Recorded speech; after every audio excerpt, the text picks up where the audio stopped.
and see what he has to say. Now you can tell the animals are really excited. Keep your eyes on the stingrays because Bill gets to feed these animals. Hi, Bill.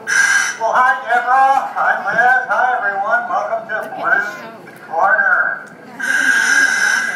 So, this is based on an actual dive site, correct? It certainly is. There's a beautiful dive site over the island nation of Palau, which is about 7,000 miles from here. Quite a ways. But you don't have to go there. You can come to Long Beach here and enjoy what you would see if you went over there, and it would take you 2 or 3 days to get there. This is just like the quickest way to do it, and we don't even have to get dive suits on to see what's going on over here. Right. And this is a special time of day because it's our feeding time. We have 2,000 fish in here that all get fed at once.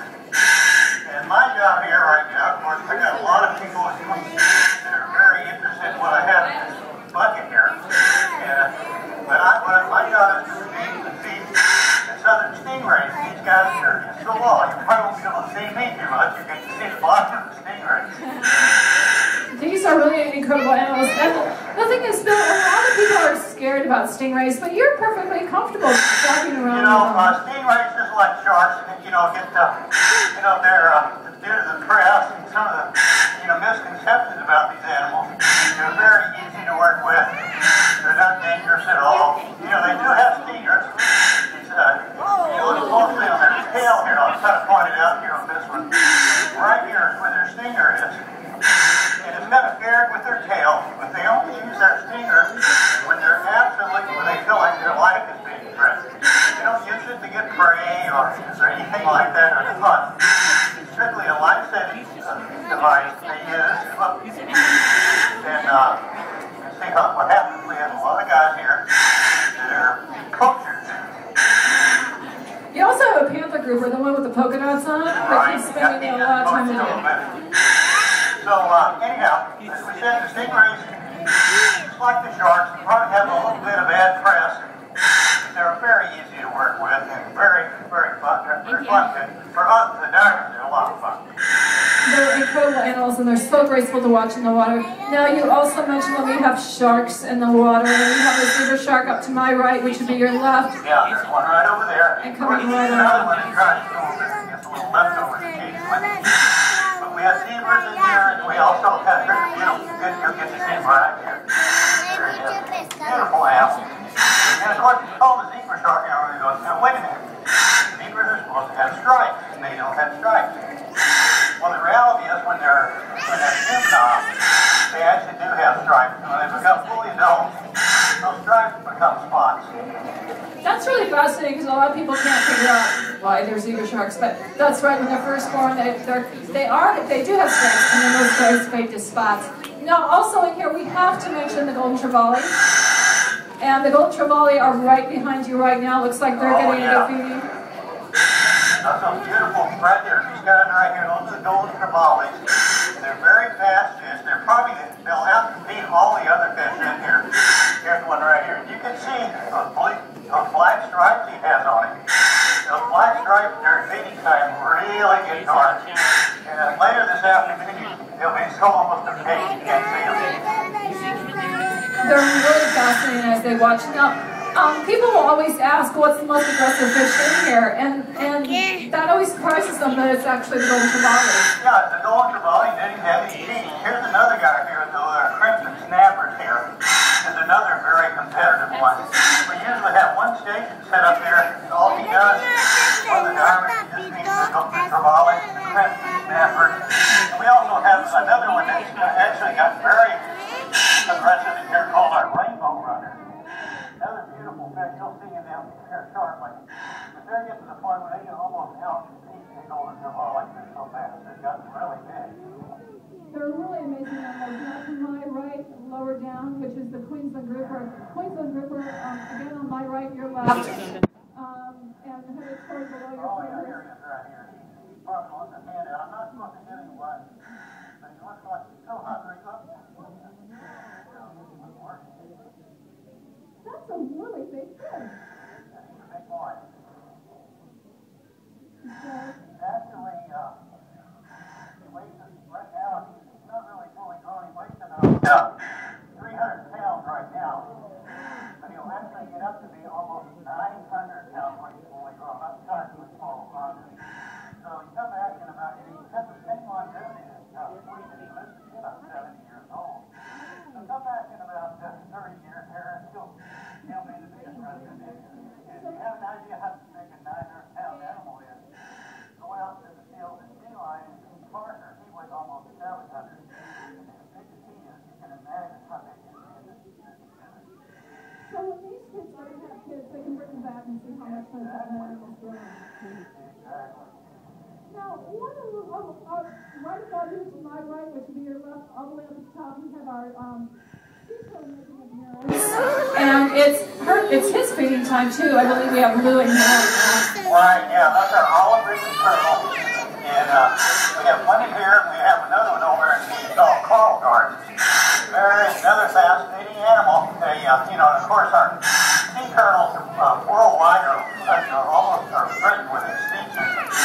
And that's one of the things we have to really look at closely when we go to, for some of the problems that we're having for our sea turtles, with our pollution and a lot of overfishing that we have.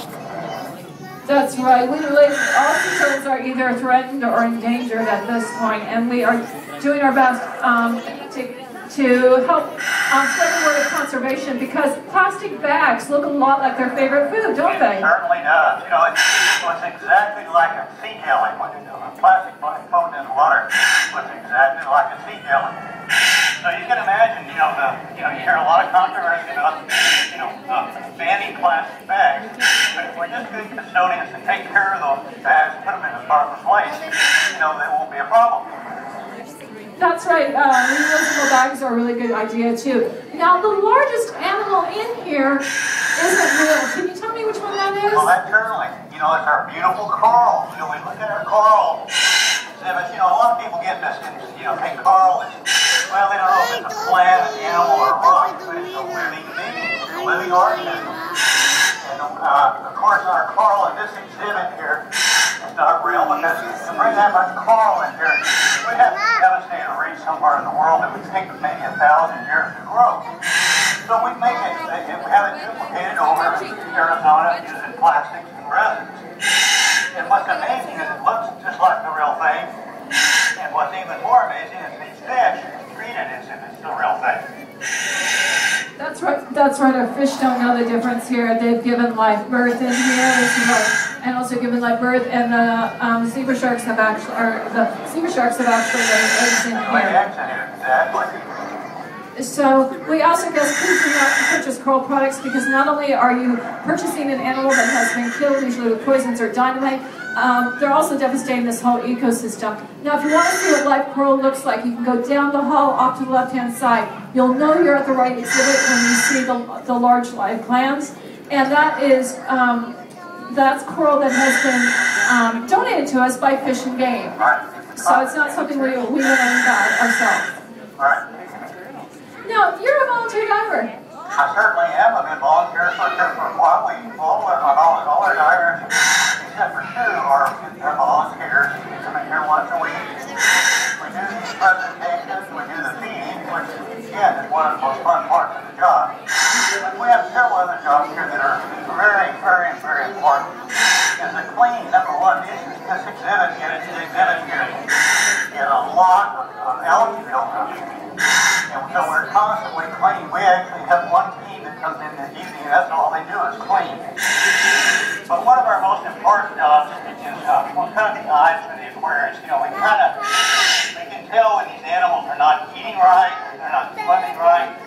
Believe it or not, they all have a distinct personality to them. We're the first ones to notice when something's not right. And like I said, we like to use one example here.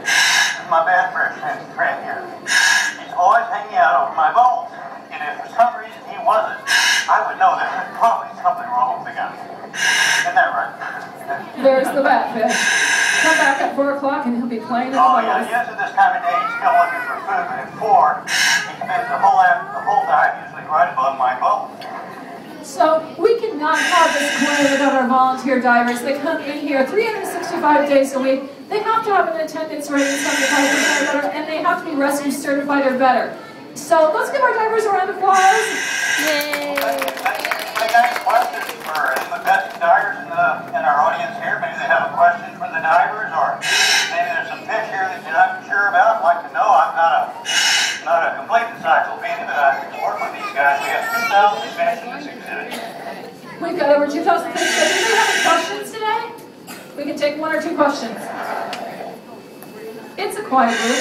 Quiet group. Everybody's getting ready for that turkey tomorrow.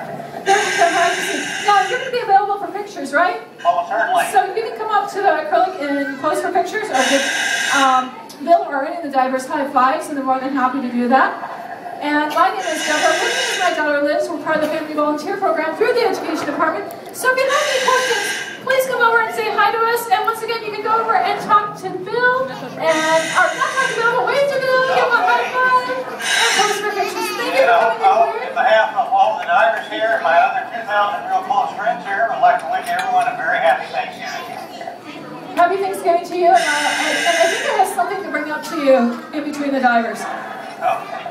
So I'll talk to you later. All right. Bye.